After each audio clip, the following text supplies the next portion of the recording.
voy a abordar la diferencia significativa que existe entre tres nociones que en nuestra vida cotidiana empleamos como si fueran sinónimos y que pues para fines prácticos, en una charla, en una fiesta, en una conversación que no precise de ser académica o que no precise de ser crítica, sino que sea únicamente para pues tener una conversación interesante con alguna persona, pues usamos como sinónimos, ¿no?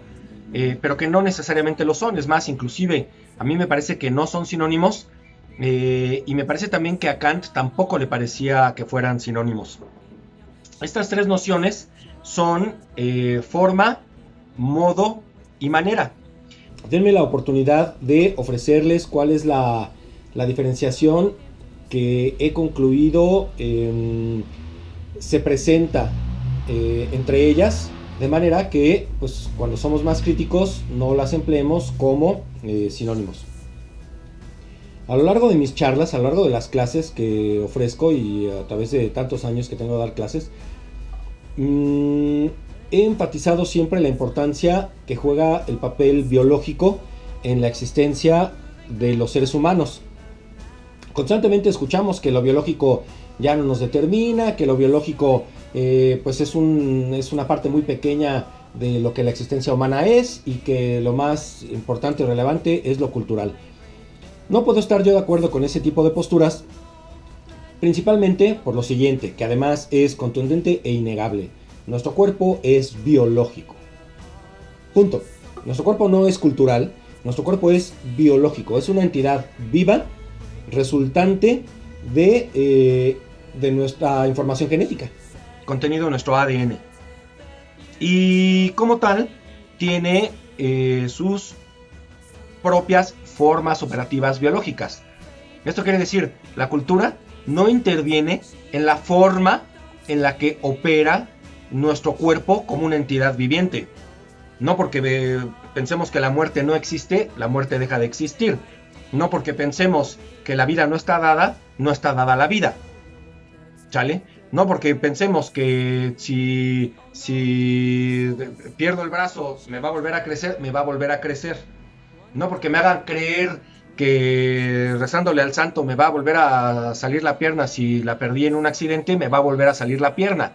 Esas cosas son culturales, pero lo biológico es lo fundamental y lo que nos constituye como seres vivos, y además como seres vivos de una especie muy particular que es la especie humana.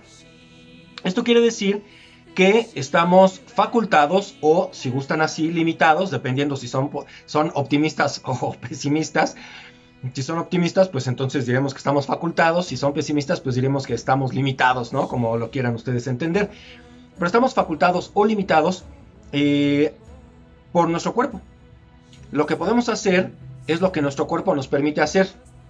Y nuestro cuerpo no se limita evidentemente solo a nuestros brazos, nuestras piernas, nuestra nariz, nuestros ojos, sino que tiene que ver con pues, nuestras vísceras, nuestro interior, nuestro sistema digestivo, nuestro sistema pulmonar, nuestro sistema cardíaco, nuestro sistema nervioso y por supuesto el cerebro. Entonces, ¿qué tanto vamos a poder llegar a hacer como seres humanos? Está directamente relacionado con esas circunstancias biológicas, con esas determinaciones biológicas. De tal manera que todo nuestro mundo va a ser construido como puede ser construido el ser humano. Y no va a ser nuestro mundo construido como sería construido el mundo de otros seres que también son vivos. Porque no tenemos las mismas disposiciones y por lo tanto las mismas facultades y las mismas limitaciones biológicas. Tenemos otro tipo de sentidos y tenemos también otro tipo de limitaciones, ¿no? Y de facultades cognitivas. Una prueba de esto, pues es que por todas partes están volando los pelos de mi gato, ¿no?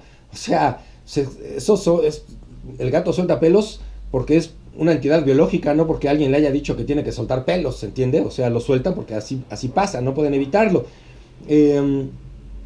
Nosotros tampoco, como seres humanos, tampoco podemos evitar el construir el mundo como lo construimos, independientemente del contenido que le demos al mundo, ¿sale? Entonces, observemos las siguientes distinciones. Estas facultades que tenemos estas facultades intrínsecamente biológicas que tenemos por ser parte de la especie que somos, es a lo que Kant, y yo con él, le va a llamar formas. Formas.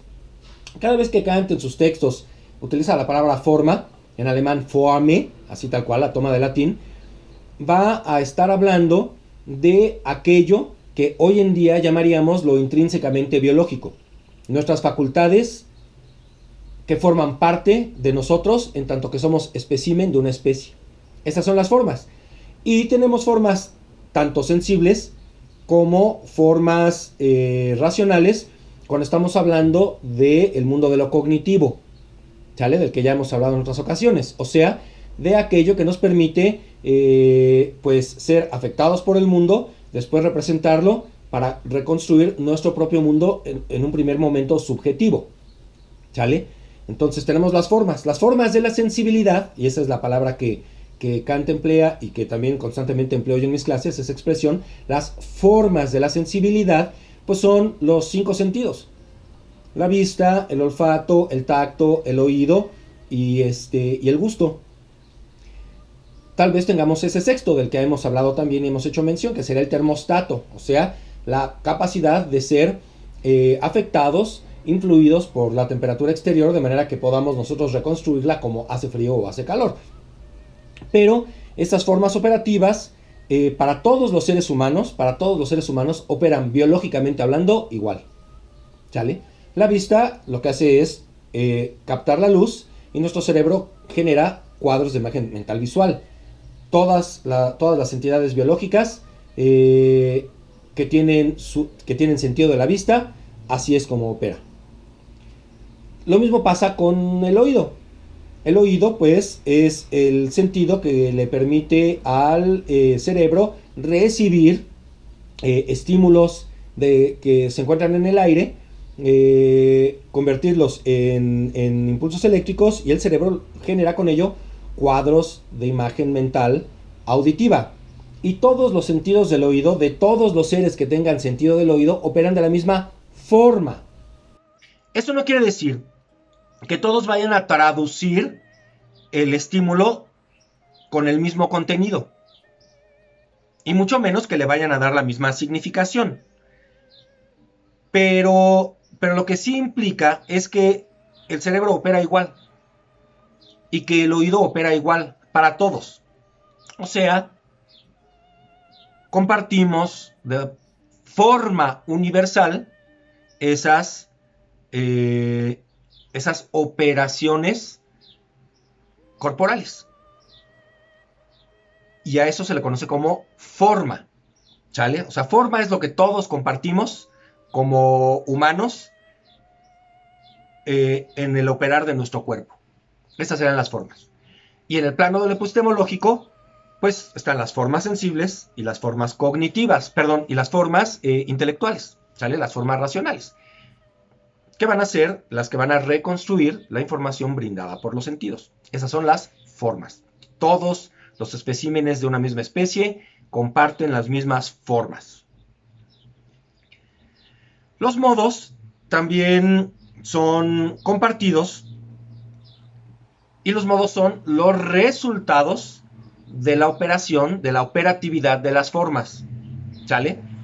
Así, si tenemos forma visual, si tenemos forma sensible y tenemos forma racional, tenemos modo visual, ¿sale? Modo olfativo, modo auditivo y modo degustativo y modo táctil, ¿sale? O sea, las formas son el cómo operan estas, pero los modos son los resultados. O sea, esos cuadros de imagen mental, los cuadros de imagen mental son resultados de las formas operativas, de tal manera que los cuadros de imagen visual pues son los modos de la visión. Los olores son los modos de expresión de nuestra forma pues olfativa, ¿sale? Los sabores son los modos, en tanto que es lo que resulta de las formas operativas degustativas. Las sensaciones táctiles son los modos, o sea, lo que resulta de la forma operativa, pues de nuestra sensibilidad que llamamos tacto. Todas las personas que tenemos en funcionamiento adecuado nuestra forma visual de cognitividad, pues vemos, ¿no? Todas las personas que tenemos el funcionamiento adecuado, pues olfativamente hablando, pues olemos, o sea, percibimos olores, ¿sale? O sea, damos como resultado olores. Y lo mismo con el resto de los sentidos. Ahora, en materia del intelecto, pasa algo muy similar. Todos entendemos de la misma forma y en tanto que operamos todos de la misma forma al momento de entender, todos ofrecemos el mismo producto. O sea, nuestro entendimiento se expresa del mismo modo, ¿sale? Y estos modos pues serían, en el caso del entendimiento, los conceptos, las nociones y las ideas, ¿sale? En el caso del juicio, pues los juicios imperativos, los juicios de gusto y los juicios lógicos o especulativos. Y finalmente las maneras es el contenido, ya el contenido que cada sujeto obtiene como resultante de esos modos. O sea, no que veamos es el modo, ¿sale? Pero ¿qué vemos? O sea, los objetos que vemos, esas ya son las maneras, ¿sale? Por ejemplo, hay quienes son daltónicos, ¿sale? No van a poder percibir los colores. Por lo tanto, su manera de representarse el mundo, su manera, o sea, esto quiere decir, pues, el último resultante, ya su experiencia particular y personal, es distinta a la de una persona, pues, que ve más o menos todos los colores. Eso que significa ver todos los colores, porque no sabemos cuántos colores realmente hay, ¿sale? Además de que cuando yo estoy viendo, por ejemplo, este vaso que es verde, pues lo voy a ver verde. Pero si súbitamente cambia el objeto y entonces ahora veo este, pues lo voy a ver negro. Entonces esas son las maneras, o sea, propiamente hablando, los contenidos ya de los modos, tanto de la sensibilidad como de la intelectualidad, ¿sale? Entonces, dando ejemplos en la intelectualidad, pues tenemos el entendimiento, el juicio, la imaginación y fantasía, la memoria y la facultad de simbolizar. Esos serían los conjuntos que operan con sus respectivas formas cada uno, ¿sale? Los modos, pues serían los productos que ofrecen. O sea, en el caso del entendimiento, los conceptos, las nociones y las ideas. En el caso del juicio, como lo dije hace rato, los juicios de gusto, los juicios especulativos y los juicios imperativos. En el caso de la memoria, los recuerdos y así subsecuentemente, ¿sale? Ya hemos hablado de eso. Pero las maneras sería ya el contenido, propiamente hablando, de esos conceptos, esas nociones, esas ideas, esos juicios, esos recuerdos, esas representaciones. Vamos a poner un ejemplo. Tenemos aquí, pues, mi agua, ¿sale?